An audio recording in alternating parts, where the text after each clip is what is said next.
Your website's hero section is the first impression you make, and it's either converting visitors or costing you leads. I'm Adam Sand, CEO of the Roofing Business Partner. I've broken down 11 hero section layouts, so you can steal what works and skip what doesn't. Let's jump in and turn your website into a lead machine.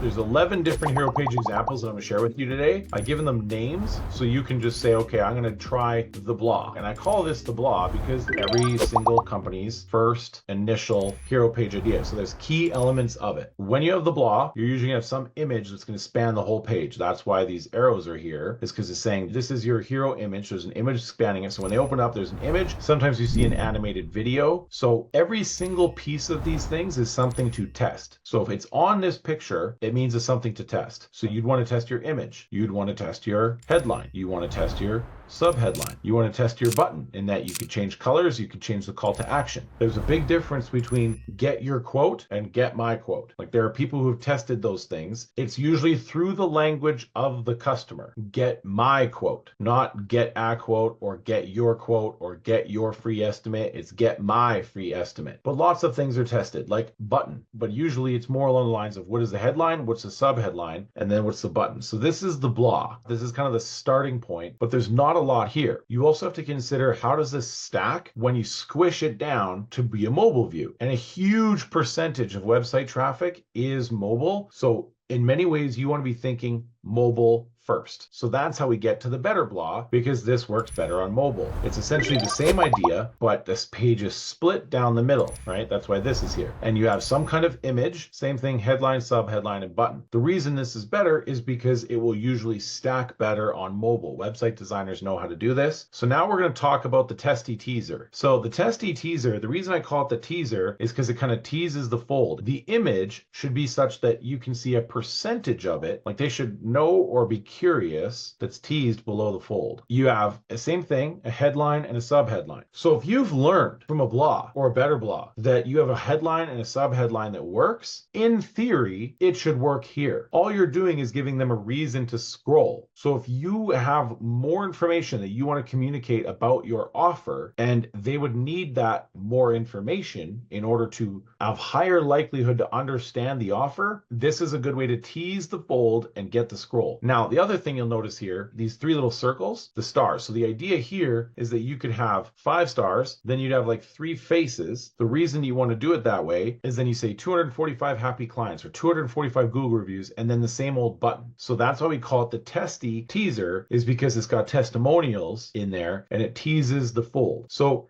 you have to know what your intention is and where each one of these would work best. And like I said, this one works best when there's more information below the fold. So now you have the 4x4x4 happy hero. And this is one where you want to show 4 happy customers that are 4 different advertisers. And hopefully you're going to get 4 times the conversions because everybody can see themselves in here. So the idea here is that this is like old person, and this is couple, and this is like rich dude, and this is like mommy. What you're looking for here is you're trying to say, hey, here's 4 people like you. Headline, subheadline, button. So whatever your offer is, you're trying to show that this hits 4 different kinds of people. The idea here is if you don't know who your ideal customer avatar is, this allows you to try and paint 4 possible avatars, and then you'll start to learn which one is your ideal customer avatar. So the next one is the Skeptic Smasher. So the Skeptic Smasher is designed to try and remove skepticism. So this is usually a good one for like roof washing, roof coating, roof rejuvenation. When you're trying to break skepticism, you want every element of this page to be designed to eliminate skepticism. So the elements are your headline, your subheadline. Usually your subheadline is going to be like a little longer because you're going to say something like, Go Nano Roof Rejuvenation. The only way to make your roof last 5 years longer, guaranteed. Then you're going to have a button, which is your call to action. Now, for the skeptics who want to learn more, they can click here, which is an alternate call to action, which is the more info, which will usually scroll them down to something that has more information, because usually right below here, you're going to have other things that are of social proof. It might be like a scroller of different testimonials. And then below that is usually information about the product. So then borrow credibility, social proof, soft call to action, frequently asked questions, hard call to action. Like that's the total layout of your page. So this would scroll down maybe half a page or 1 page, would take them to learn more. So you're just establishing that if the behavior is not ready to be a call to action yet, then the behavior is let's let's learn more. So then the other elements is these like 3 overlapping elements on the page. These could be 3 blocks. They could be bubbles over top of a great image. They could be 3 images. If you're doing something like roof rejuvenation, it could be the old roof, new roof. Then you usually have 1 testimonial. So it's Robin, 5-star customer, awesome testimonial. And then here basically saying, and there's more. So like 3,200 people in Texas have used RoofMax to rejuvenate their roof. So the whole purpose of this is to smash the skeptics. If you're selling something that is frequently not understood by a customer, then send them here. So this is the case study combo platter. Kind of like a Skeptic Smasher in a way, but the idea is that instead of necessarily trying to feel like they ended up in the right place, or they want to know, is this for me? So if your targeting is really good, your ads are saying like, never pay a deductible ever again. And you're talking about some kind of lifetime hail-proof roofing, like a Euro Shield or something that purports itself to be a hail-proof roof. Well, then if your ads are targeting the right people, people might want to say, am I in the right place? Right? These are for the people who aren't even going to scroll and they just want to convert because they came here and they went, yep, this is for me, because the image should be some kind of happy customer outcome. So the whole formula between these 2 elements that are going to be overlapped or in some way connected visually is outcome plus data equals proof of result. So some kind of happy customer outcome and then some kind of statistic of data or a result, some kind of screenshot, something that's going to say this is the data. And then you got the happy customers, and then usually you have an alternate call to action, which is learn more, but this goes to reviews. So this would open up in a new window, so they stay here so they can come back, but it's like, okay, we've got X number of happy customers, learn more.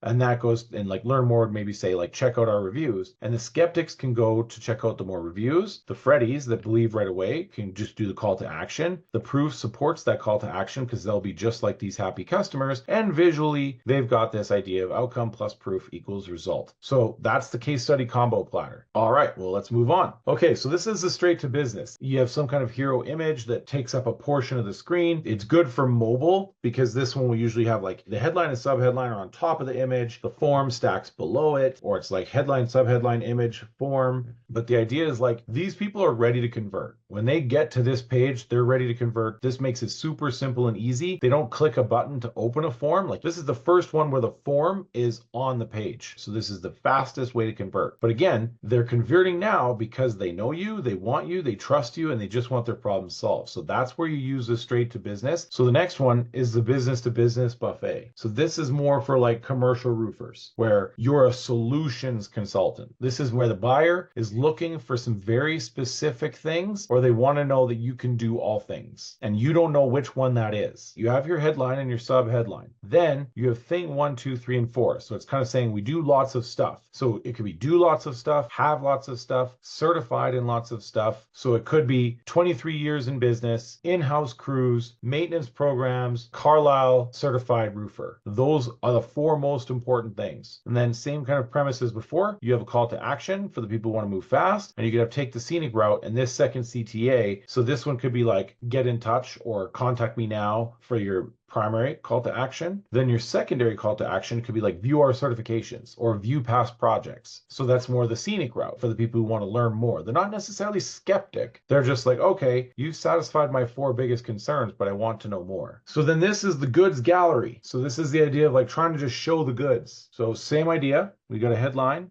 subheadline, and a call to action. So very similar. A visual element of this could be either that these things are scrolling or that as you scroll, they move in what's called kind of a parallax motion. The idea is that this is kind of like showing the goods, some kind of the goods of what you sell. So this is more of a way to show the products that you sell or projects that you have done to allow people to go, that's what I want. The idea here is that like when people see this, they go, oh, that's what I'm looking for. So this is solution result shadow box. I really had a hard time naming this one. So the idea here is it's a very simple background, a darker and lighter color, like dark gray and lighter gray, or it could be 2 different colors. But the idea is that the white box here, this is the shadow box. The idea is that visually, we're drawing attention to the results. So the headline is no subheadline. The subheadline is the results. So that's the key difference with this. This is a solution result. So the headline is usually speaking towards the solution, and then you have a white box that's very contrasting that has three key results inside of it. These could be statistics. This is usually trying to be very quick to the solution. And they usually put a shadow around this box, so it almost looks like it's hovering on top of these two colors. Everything here is designed to visually anchor to the results. So it should be the result that the customer wants. So then at the very bottom,